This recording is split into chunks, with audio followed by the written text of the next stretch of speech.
Guys, hi there. Ricardo from Real Estate Mastery with Rick. Today we're speaking about appointments. Okay, now um, every agent knows that the more appointments that we have, the more opportunities we have to make money. Now, when I'm speaking about appointments, we're speaking about dusting appointments, rental viewings, as well as sales viewings as well. Now, the first thing is what I want to start with is I want to start with what is my goal. My goal is to basically have 8 appointments a day. That is 56 appointments a week. Have I ever achieved this? No. This week I had 41 appointments. Okay, so we are getting there, but it's taking quite a bit. Okay, but I believe, or I always believe in big goals. I believe in that your goals must stretch yourself and those type of things. Now, with this many appointments, the problem really comes in when we have someone not showing up to an appointment, whether it be a landlord, a seller, a tenant, or a buyer. Okay, because why? It's because the first thing is that um, every appointment not shown is an opportunity that you must having been able to maybe fill someone else in. Or in my case, spending up to, I don't know, 3 4 hours a day on appointments, um, it really sets into my time with my child, um, with my family, or something else I could be doing. You know, uh, the first thing is that obviously is that the reason why I can manage to do this is because of my assistant. She's a wonderful young lady who who's basically takes care of a lot of my admin and the confirming of my appointment and so forth. So how do I manage this? Okay, number one is that you need to have an appointment system. Okay, now the first thing about your appointment system is to know how long does your typical appointment take.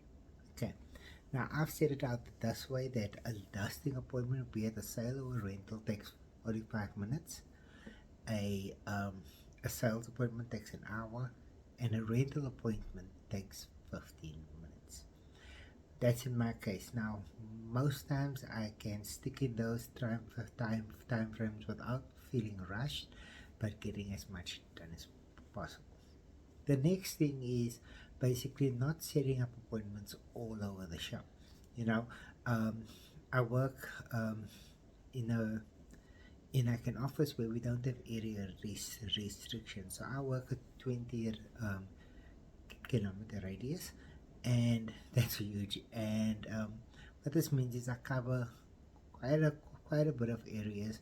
And let's say, for instance, I have an appointment in area A um, in the morning. I'm not going to go to area C in the same morning. I'm going to go to area A in the morning, and I'm going to basically try to work whatever other appointments I can get in area A to be for that same morning. Then perhaps I go to area B in the afternoon, in the early afternoon from about 3 to 4 or so forth. And I might even put in area C in the late afternoon. Okay, um, so that's very important. And I also need to know the distance from area A to area B, from area B to area C, and from area C back to area A, as well as obviously all these distances from my home as well. So what happens is, in this case, is Google Maps comes in quite handy, because I can see whether I'm going to be driving on the highways, or whether I'm going to be driving in town roads. And also I can get a pretty accurate estimate of time. Obviously, bearing in mind of the time that I'm looking at the estimate compared to the time when I'll be driving. Because obviously, if I'll be driving in peak time, then it's going to take longer, sometimes up to 3 or 4 times longer to get from one area to another area and so forth. Okay, so that's what's important. Firstly, you need to know how long is your typical appointment, depending on the type of appointment that it is, and you need to know what the distance is from one appointment to another appointment and so forth. The next thing is that you try to basically set up appointments at the same area in the same time, but also at the same property at the same time. For instance, if we've got a hot rental that I've set up an appointment for 2 days time from now, let's say at 4 in the afternoon, I'm going to try to set up my following appointment because the rental viewings are only for 15 minutes at 4:15, the following one at 4:30, and the following one at 4:45, and then that will all be at the exact same property. If it's a sales dusting, I'm gonna set up an appointment that say at 3 in the afternoon, and then at 4 in the afternoon, and then at 5 in the afternoon, at the exact same property. If I'm doing a dusting in the same area but it's different properties, I'm probably gonna leave 10 to 15 minutes in between. For instance, if I'm doing a rental dusting, a rental viewing for 15 minutes at 4 o'clock, I'm only going to set up my next at another property, my next appointment about 10 to 15 minutes later if it's in the same area. If it's not in the same area, obviously I need to take a bit longer. Okay, so now the problem that comes in is that how do we get, or the problem is that our clients don't always keep their appointments, or they come late to an appointment. Now, the first thing that we do is we confirm all appointments 8 o'clock in the morning.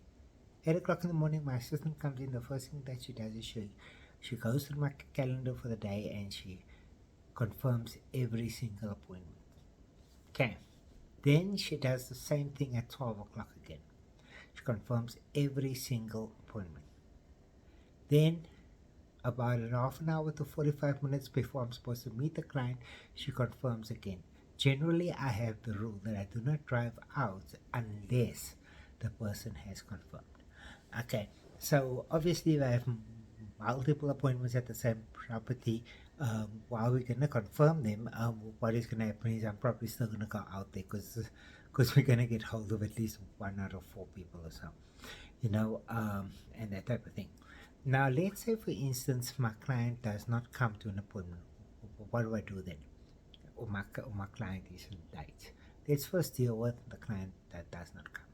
The client that does not come to the appointment, obviously, I try to get hold of the client. I call the client again.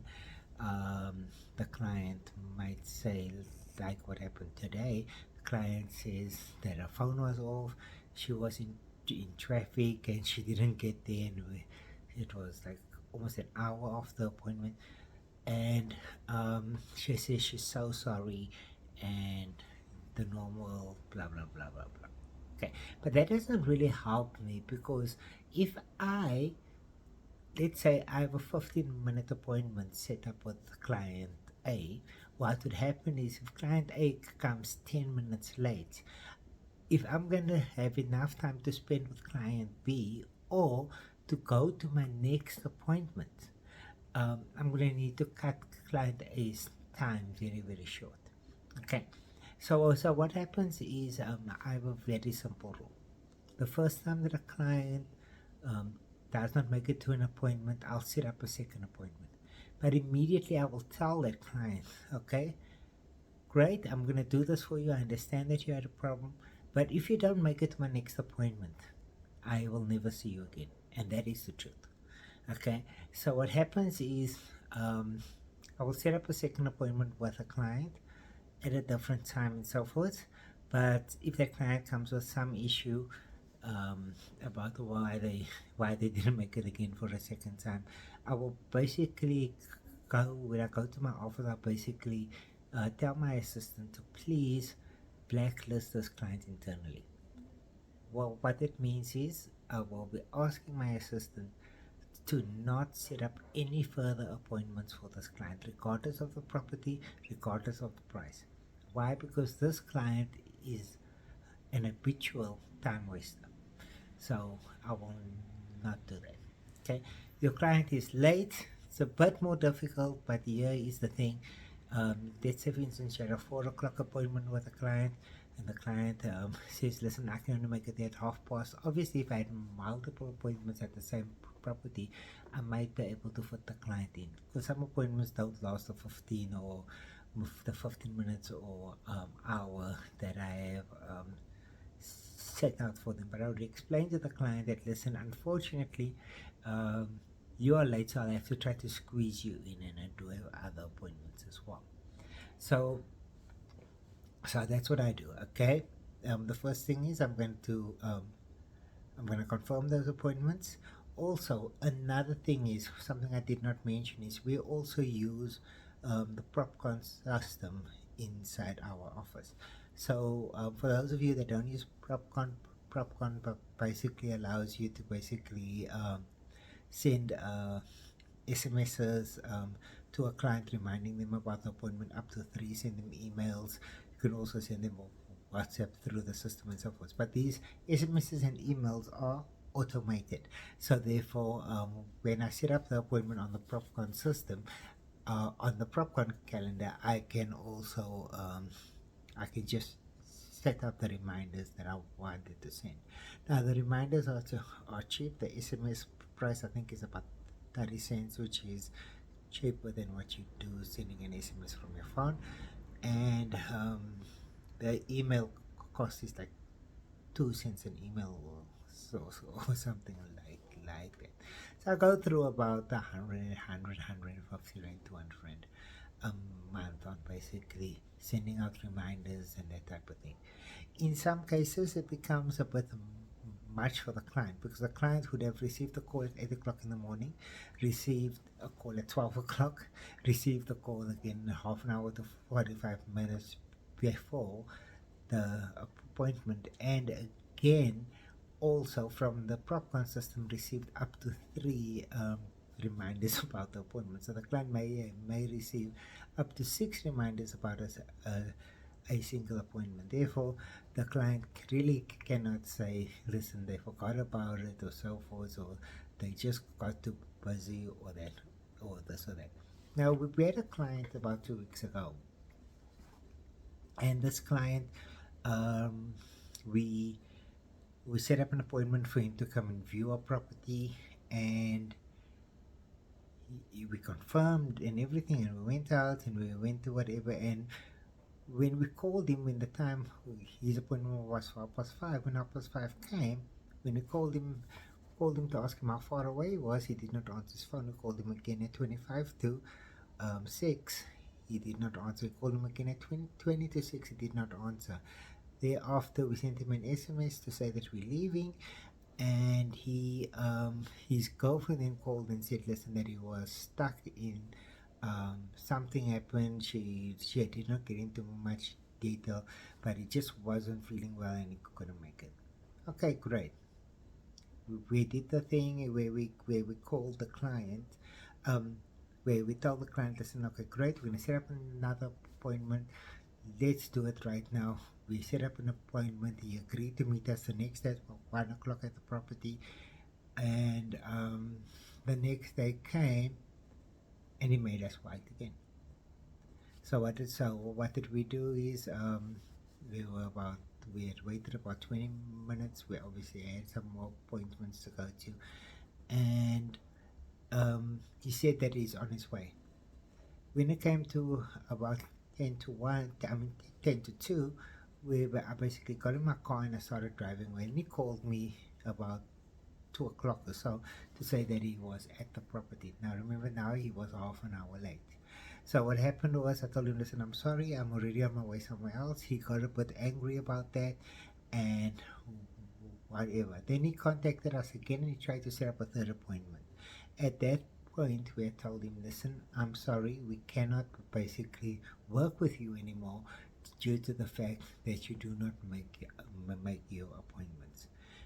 He got upset. He sent us a message telling us that he had now secured a property with another agency and so forth and whatever. Okay, great. Okay, happy for him. 2 days later, he inquires on a different property with another agent inside our office. and we obviously informed the agent this and that, this is the story with this client, and this and that happened, and the agent refused to basically go and see, much rightly so. And then we explained to him why, and then about 3-4 days later, even though he had said that he'd secured a property with another client, 3-4 days later again he calls the same second agent again about a different property again. So what happens is now I send him a message saying, "Hi, we're just gonna call him John now. That was not his name. Hi, John. I'm so sorry. You have been internally blacklisted by our company as someone that basically wastes our agent's time, and therefore please do yourself a favor and do not inquire on any more of our properties."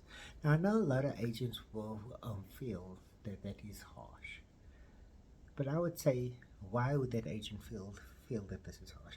That agent would feel that this is harsh because that agent does not have enough appointments. That agent is not basically working hard enough prospecting new clients, doesn't have enough hot properties on the books, so therefore they don't have enough appointments. So they could run 5, 6, 7, 10 times out for the same client, hoping that he's gonna buy or rent something from them. Okay, so when it comes to appointment, guys, this is the way I do it. This is what I think works for me. Now, well, once again, obviously, as I said, is the PropCon system also sends out messages. So what I'm going to do is I'm going to leave a link to the PropCon system inside the comments here. You are welcome to go have a look, check it out. If you find that there's something that would work for you, you can subscribe to it. I think I'm paying 220 rand per month for the system, which I think is really worth it. But besides the PropCon system, I use that in conjunction with Trello and in conjunction with my Google Calendar as well. Even though the PropCon system has got a CRM on it and it has a calendar system on it, I actually use all my appointments on both calendars because I use my my Google Calendar for certain other advantages of the Google system. Okay, if you have any questions, guys, just pop them in the comments below. I'll be happy to assist. Have a good day further.